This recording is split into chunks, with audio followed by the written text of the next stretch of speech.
Okay, well, what we're going to do, I guess we'll get started. For those of you that have not joined one of our Zooms before, I'm Lynn Adams. I'm the president at Adams Financial. We also have on the line with us Brett Campbell, one of our senior partners, senior advisors. We put this presentation together today called The One Big Thing. And it is a big deal. We want to make sure to communicate what's going on with inflation and some changes there. Just as a side note, before we get started, I want to make sure everybody knows that everything on this call is for informational and educational purposes only. Nothing here is intended to be used as investment advice or any specific investment recommendations. Brett and I are both CFPs. We're also both registered investment advisors through Cetera Advisor Networks LLC. And with that, we'll get started. So we're going to talk about this concept, the one big thing.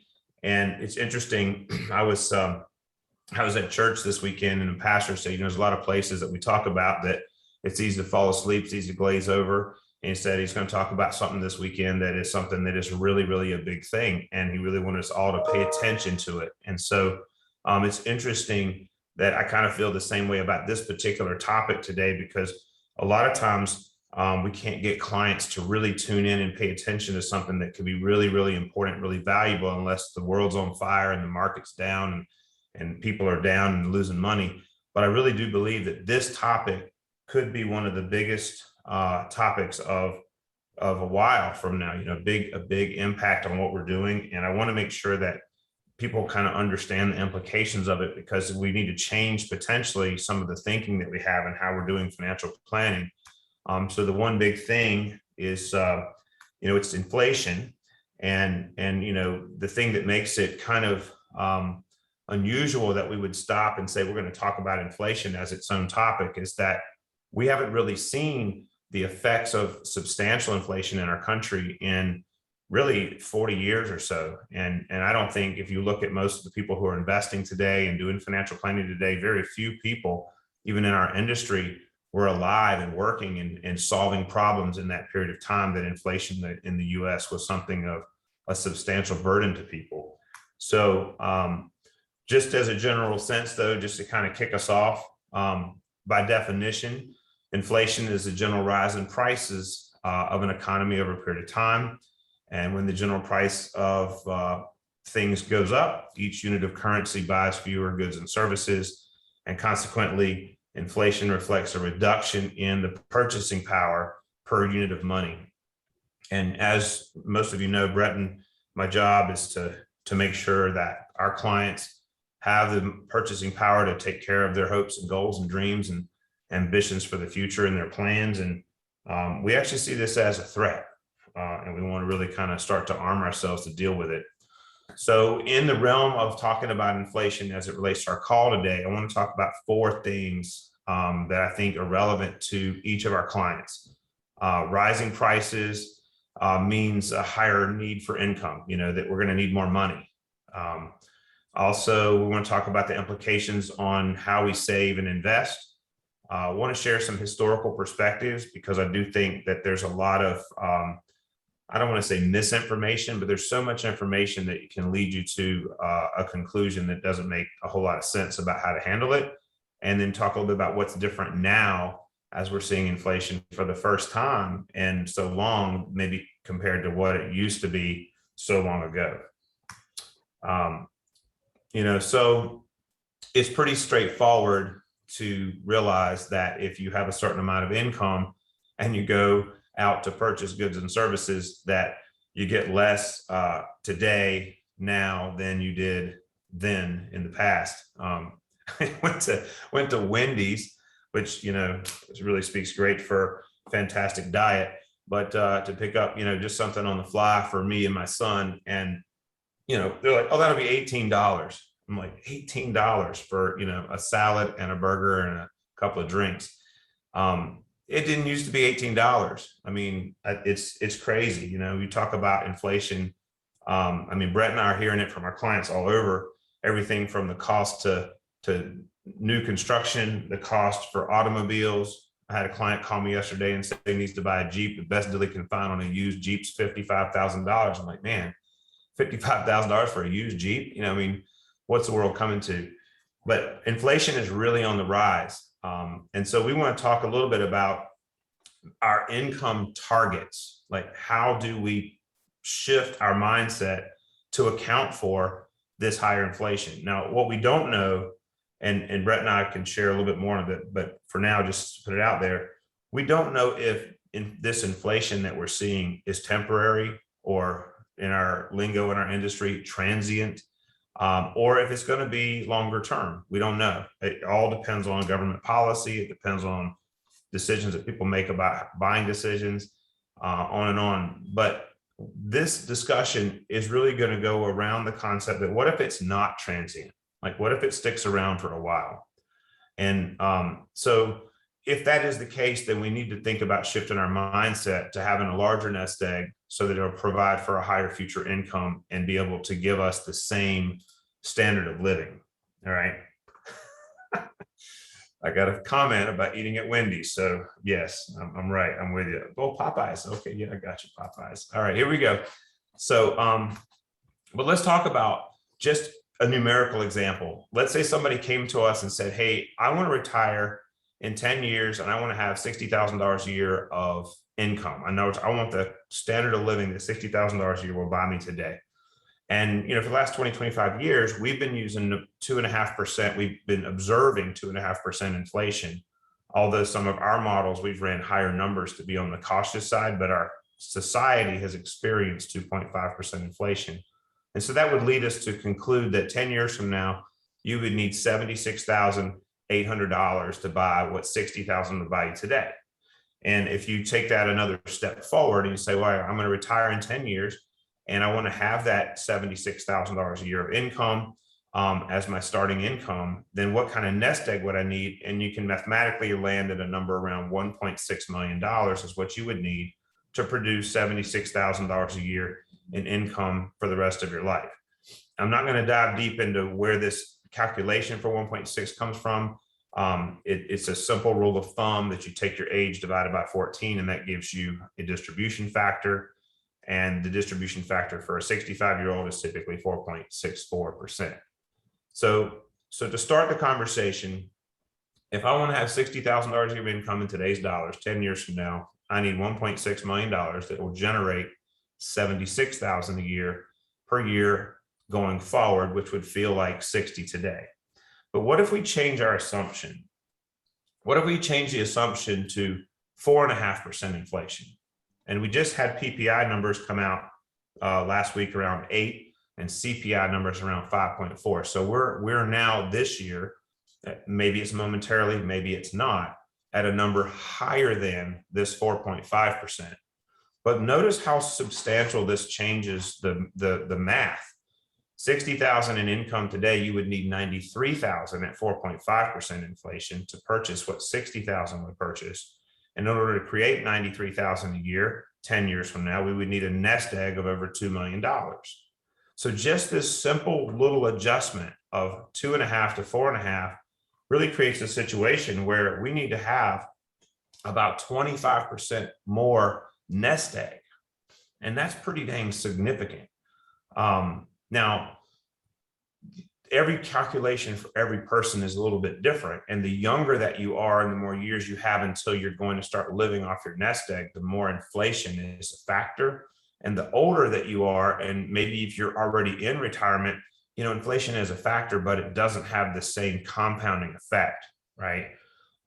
So we can't really give a one size fits all solution on, well, how do we want to rethink this or reformat our calculations? But it's substantial enough to say, whoa, we need to revisit this, because 25% more nest egg in 10 years is a pretty tall order for a lot of folks. Brett, you want to add anything on that? Yeah, I would just say that it's, it really is about watching and looking at your real return, right? Versus your nominal return. If we have inflation that's higher than it's been recently, and inflation's, let's just say inflation runs at 4.5% using this calculation. Well, if you have a nominal return of 9 and inflation at 4.5, your real return is only 4.5, right? Is what you're making. So your nominal return has to be higher to kind of make your real return higher if inflation is higher.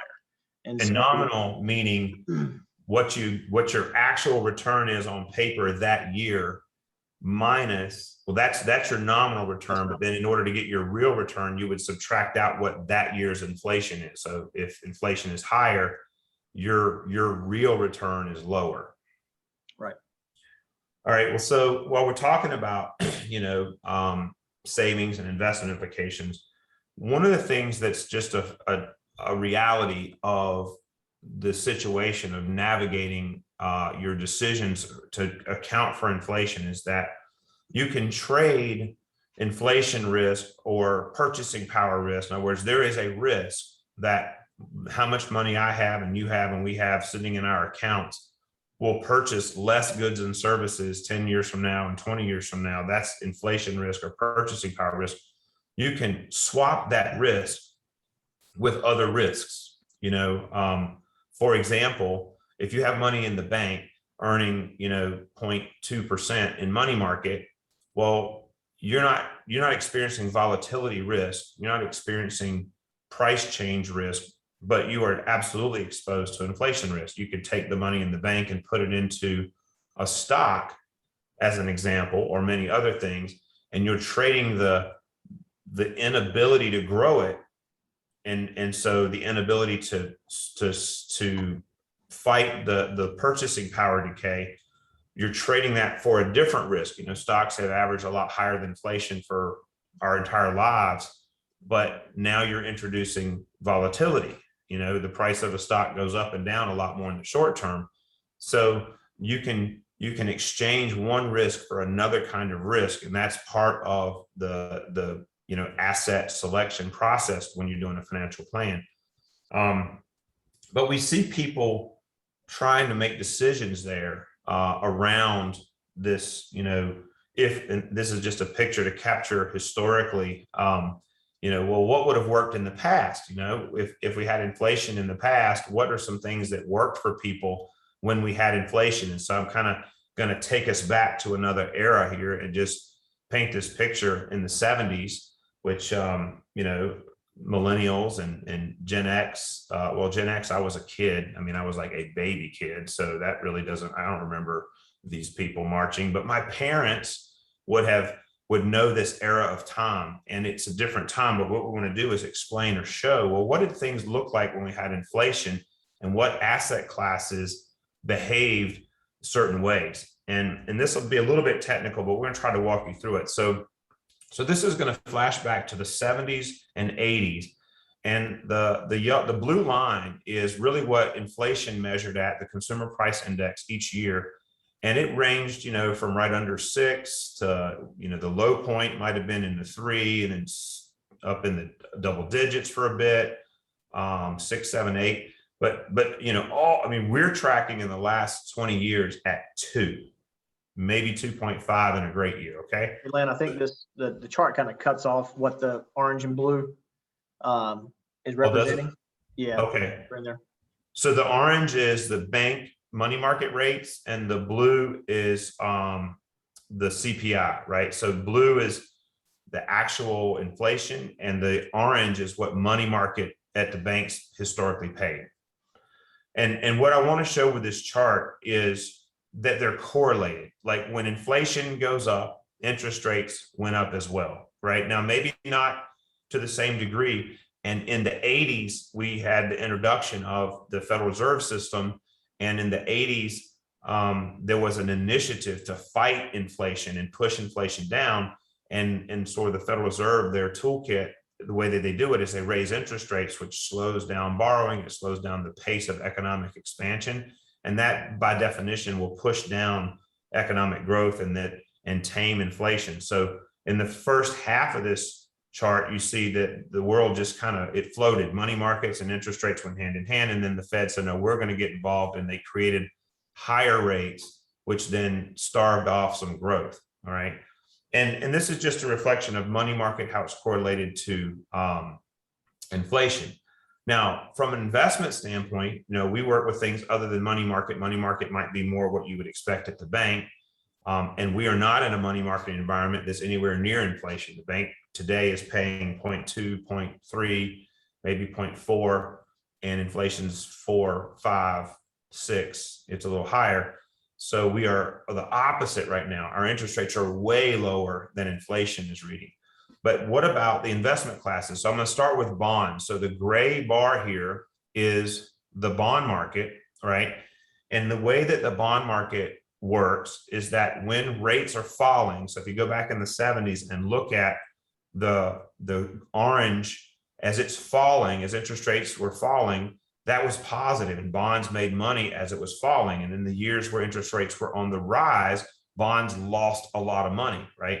And the way that bonds tend to work, and this is typically like investment grade bonds, the rate of change of interest rates is going to create the larger outcome. So if rates are rising rapidly, then it would lose a lot of money. And if rates were rising, say, slower, like so here in the 77, 78, 79, 80, rates were rising, but they were rising kind of slow, then bonds, they kind of were flat. In fact, they were still positive. And I think that was sort of an intended outcome to kind of get the bond market to stop being all over the place. Now, there are other things that influence the bond market that give you some one-offs that have to do with policy and economic changes. But typically speaking, if rates are going up, bonds are going to have headwinds. If they go up too fast, bonds lose money. All of our clients have bonds at some place in their portfolio because it's healthy, it's diversified. But we are very cautious at this moment about the kinds of bonds that we're using because we don't want to have losses. Go ahead, Brett. You can jump in there and say something. It's kind of an aside, but you're talking about inflation on that first sort of savings and investment implication slide where it looks at money markets and CDs versus inflation. I think that is something that everybody kind of needs to think about from a standpoint of, yes, it feels good to have, and you need to have some emergency savings, right, in the bank. But we see from time to time clients have more there than is really necessary or needed because it feels good. You don't ever get a negative statement from the bank, right, showing that there's been a loss there. But if inflation is running at 4 or 5% and the bank's paying you 0.1, again, that's a real return of a negative 4 or 5%.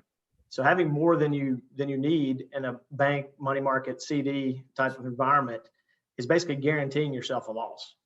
Yeah. And so I'm not saying you need to take that money and dump it in the stock market by any means, but there are other things, and we'll talk maybe a little bit more about that later.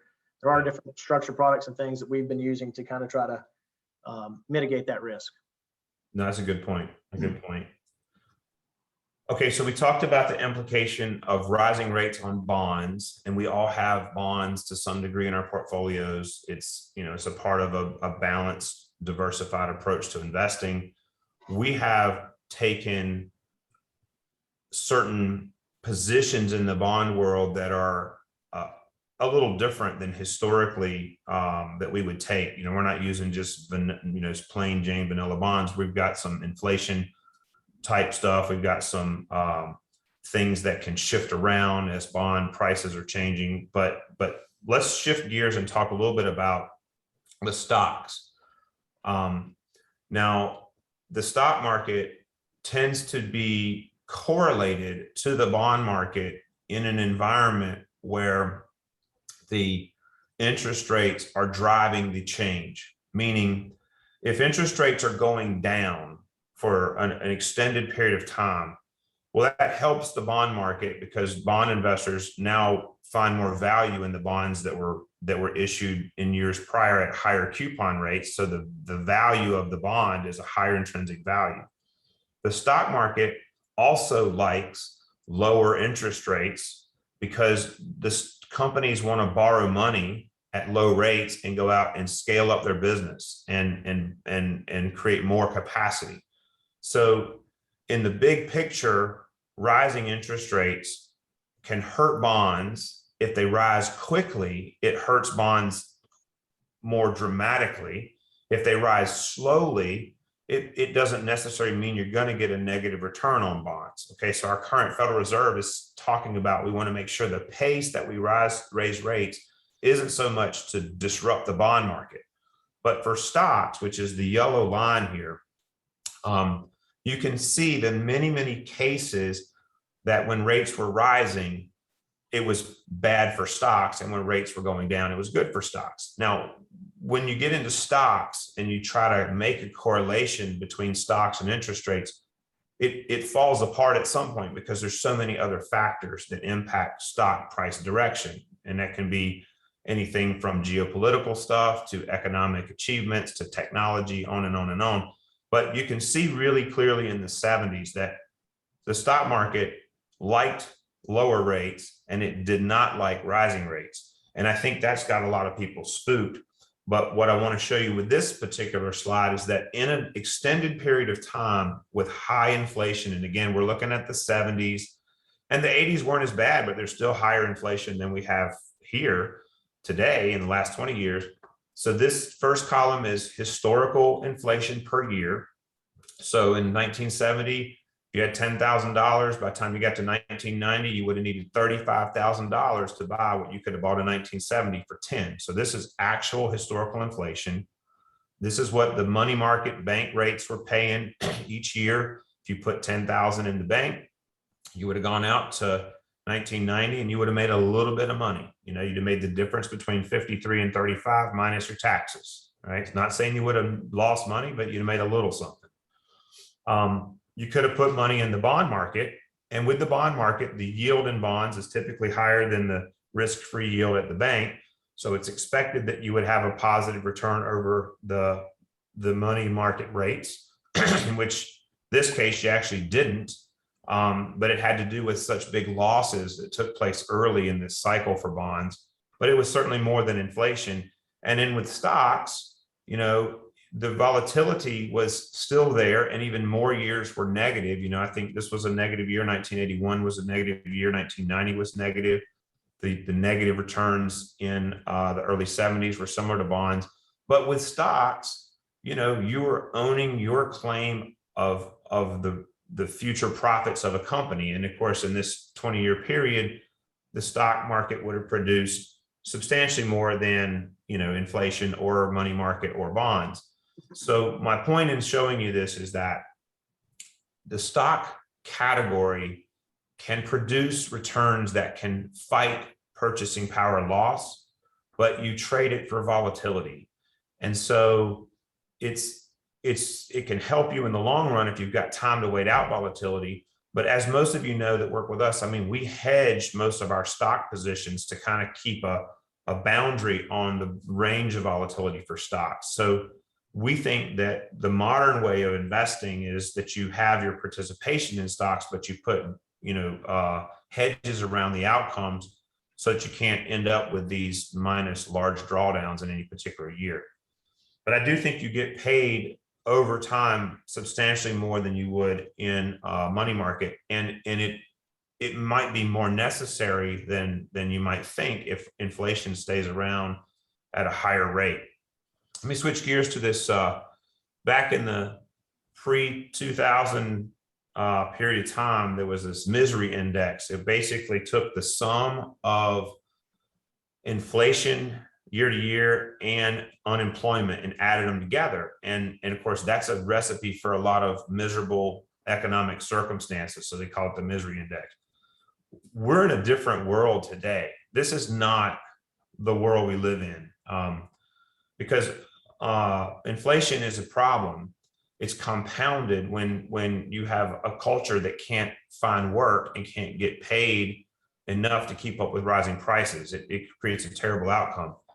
So this is, in my opinion, very different than where we face today, because today, I mean, we have just a report last month showed, I think it's the JOLTS report, showed 928,600 jobs are available today, unfilled, that are non-farm payroll jobs. So we don't have like the double whammy. We don't have inflation and an economy that's stuck. We have an economy that's just pumping, and we have rising inflation, and we don't know what the next chapter is going to be.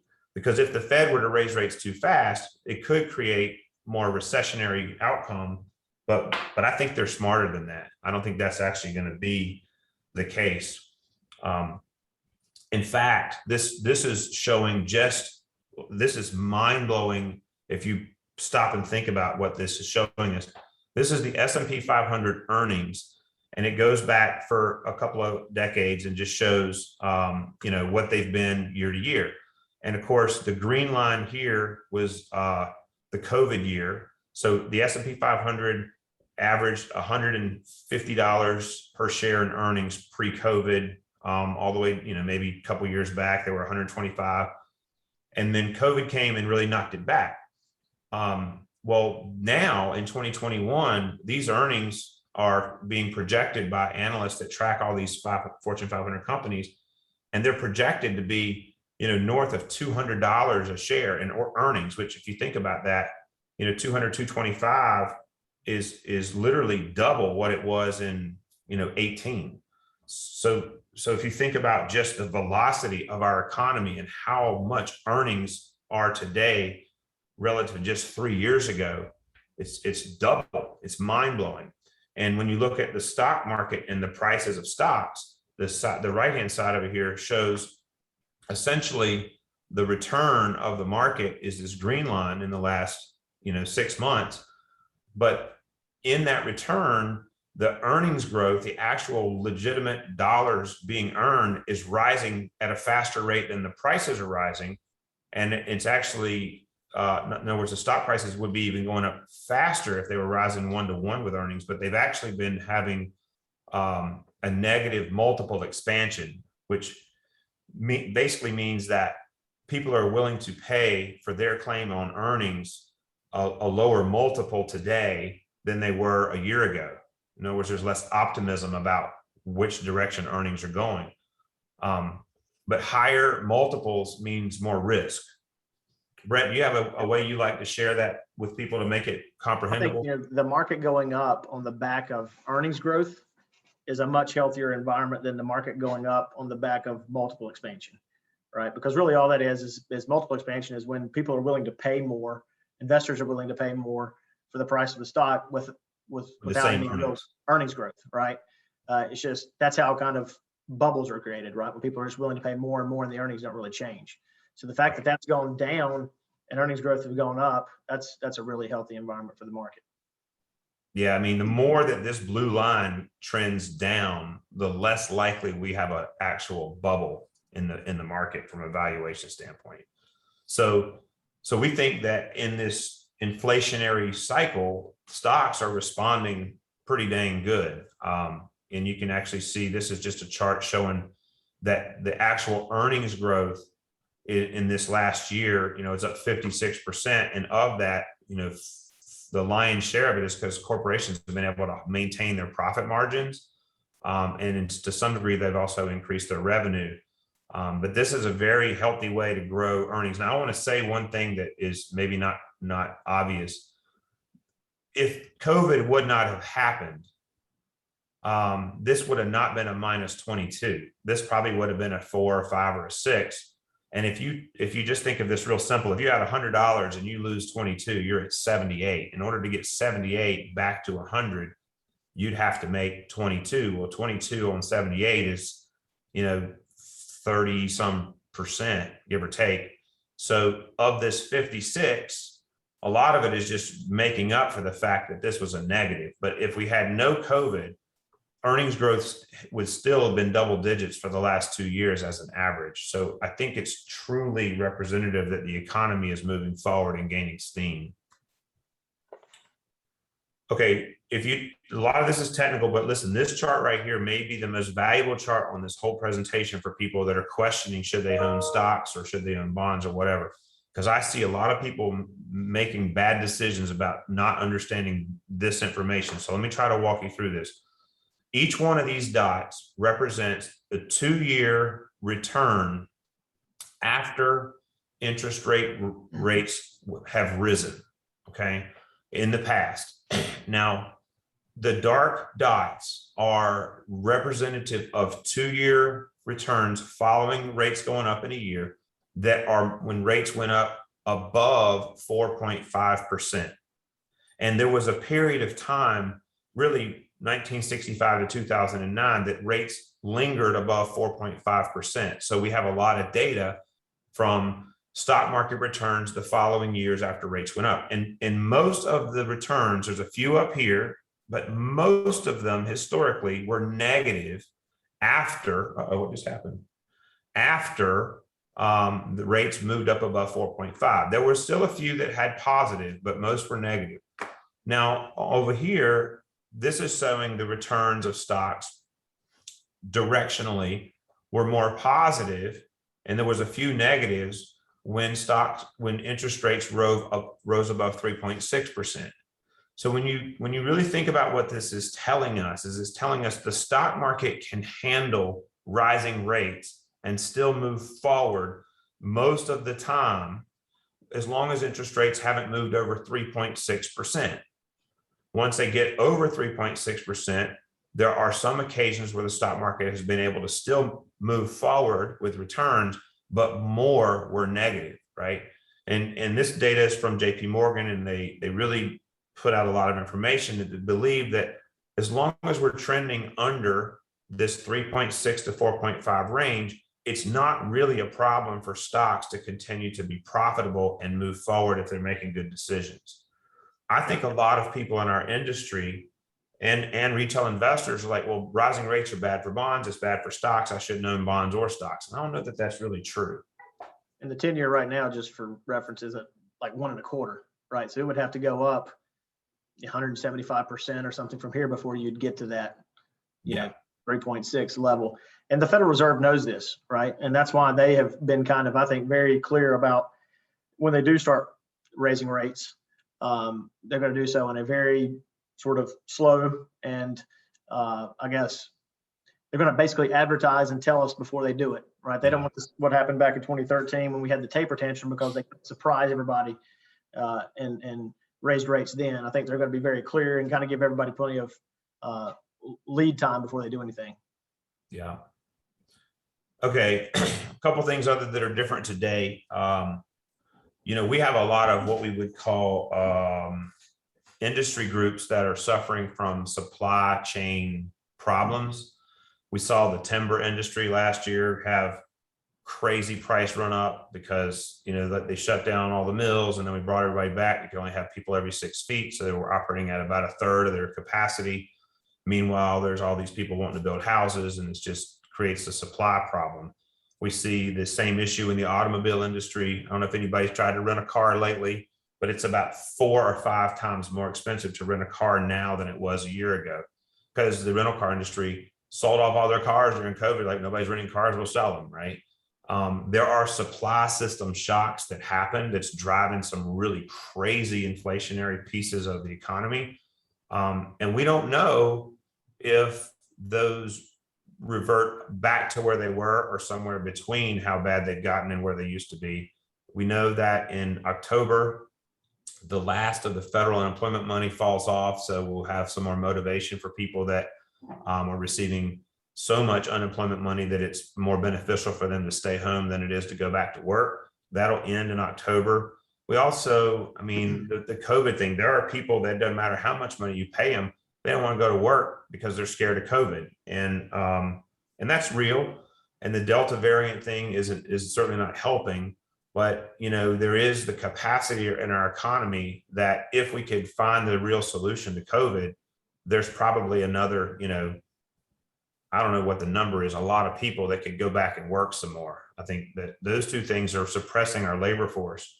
But we don't know. It's not that you can't get work. And that is a very big difference between now and what we saw in the 70s and 80s.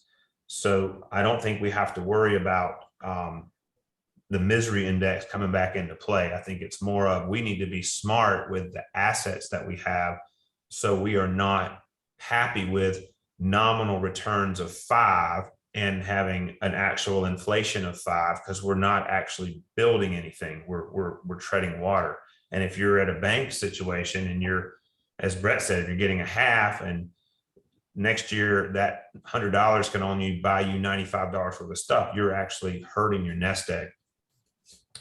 This is kind of coming down the backstretch here. So this is a slide. Vanguard put out an interesting study on the implications of a 1% raise in inflation. And so the blue shows you the range of returns of asset classes, and the taupe color, brown, tan color bar, that shows you the range of returns historically when you put a 1% increase in each year, like in a particular year on the return. So you can see that stocks don't have a big change with or without a 1% change in inflation.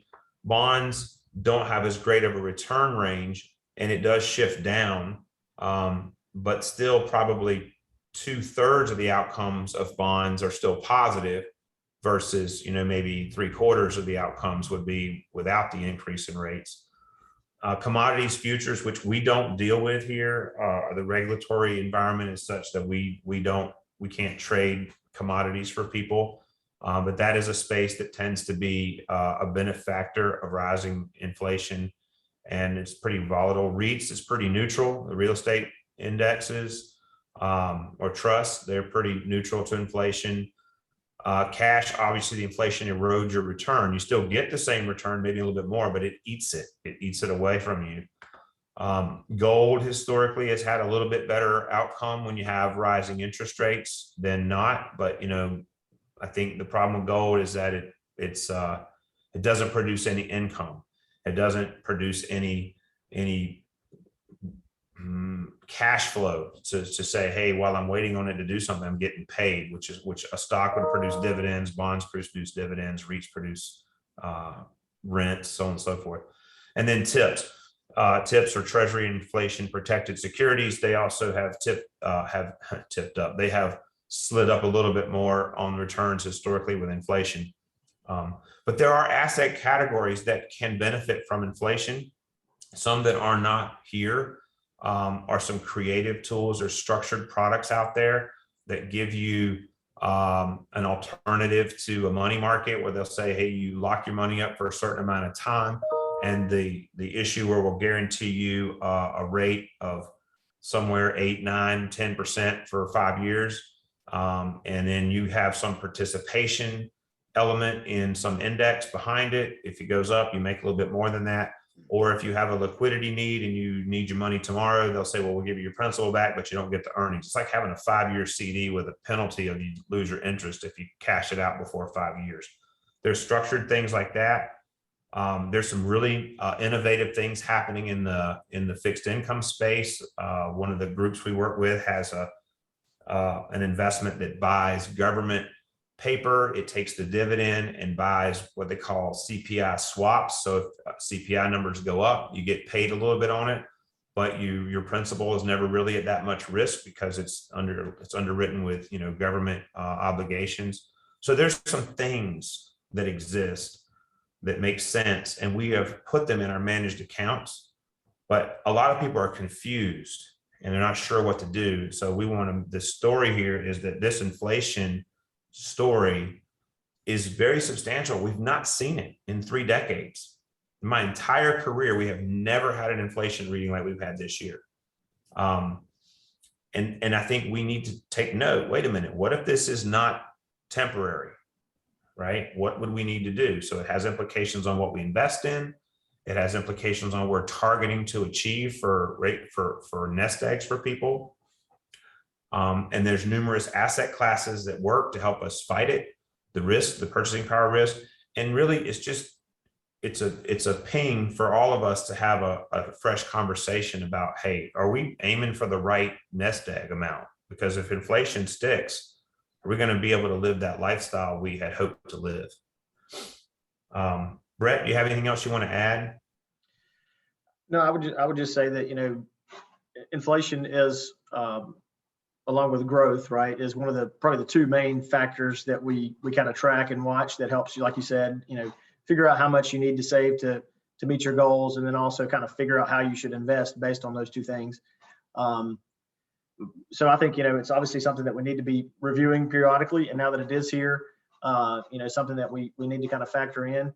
I do think that, the CPI number of 5.4% or the PPI number at almost 8%, we're not saying that we're predicting that that's going to happen, over as an average over the next 5 years and the next 10 years.